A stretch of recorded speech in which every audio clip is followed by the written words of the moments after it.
All right, in this video I want to discuss the trim that we use throughout this house. For the doors, we went with a modern craftsman style.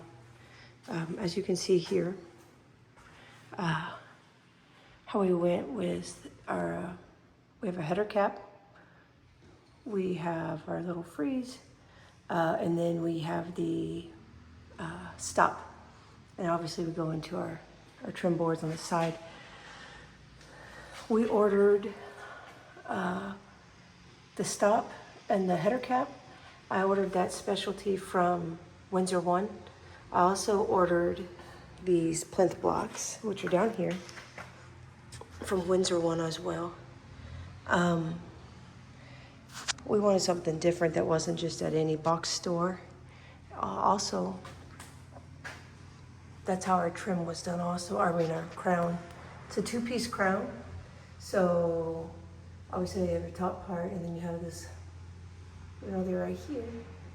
And then it's just painted inside. That's just drywall, but it makes it look like it's real big and robust, and it's not.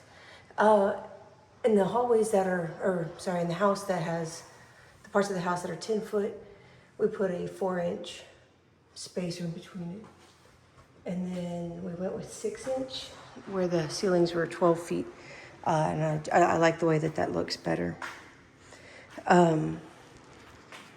With Windsor One, I did almost buy all my wood from them, including my trim pieces, but it was so much more expensive. So what we ended up doing was going to our local select wood store we have here. We have a place called Texas Wood. So we went there. These are 4-inch, which is what Windsor One calls for. And then up top, that's a 1x5. So really it's a 5.5 by 3/4 inch, which works out because all of Windsor One's wood is based off of 3/4 inch thickness. So since our store had stuff I could work with, I used it. I went with a 5.5 inch instead of doing 4.5 inch.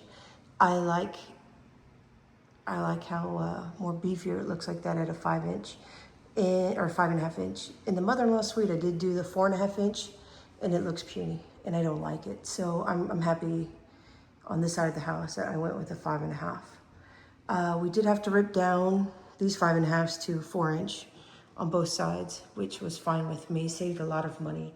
The Windsor One has great wood. It was like $5,000 more between that and the actual baseboards. So the baseboards are 7.5 inches.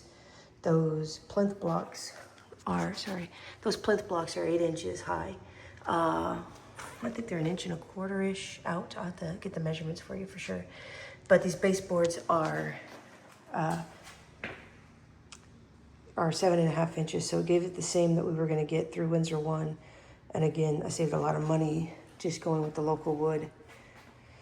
And then obviously the door, we went with the craftsman style door.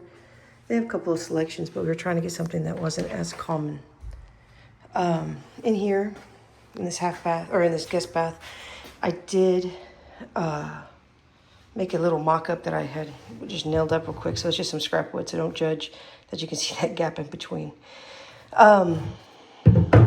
So this is the header. I wrote down some measurements on the back side of it here, so you would see through Windsor One that header cap is 1 5/16 by 2.25 inch. The trim board is 5.5 inch, and of course I put over here Windsor One suggests the 4.5, and then that stop mold is 7/16 by 1 1/16. I just like the look. You can see in here, I don't have it up yet. I want to get the wallpaper up first. I know, old school, who does wallpaper? Me, I do. And then I also got to put some like quarter round molding in there to shut that down or block it in. I'm sorry, I can't even talk right.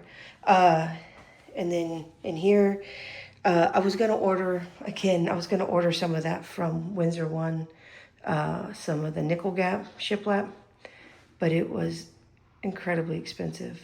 And even though I paid a pretty penny through Texas Wood for it, it was a lot cheaper for me to order it through them than to order it through Windsor One. So I was trying to save money where I could, but aesthetically, I didn't want to mess up the look of the house and things like wood. I mean, I don't care. Like, I can rip down some wood and be perfectly happy with that. And so you can see up here where it's the one crown here and then here. Sorry, I have some red guard on my finger because that's what I was doing in here earlier. I was painting these bathrooms to get them ready for tiling because the tile man is here. So as you can see, I was getting my paint on. And then I realized today, as I was working in here, that some plinth blocks were missing. I was wondering why I had an extra pair, and it was because they're missing from here. So I went ahead and cut out some of that trim, and so those 2 plinth blocks I'll be slapping those in later on, and then finishing up with some baseboards in between. That way this room can be done, besides tile. Oh, you know what, I lied. The windows gotta be trimmed out in here, so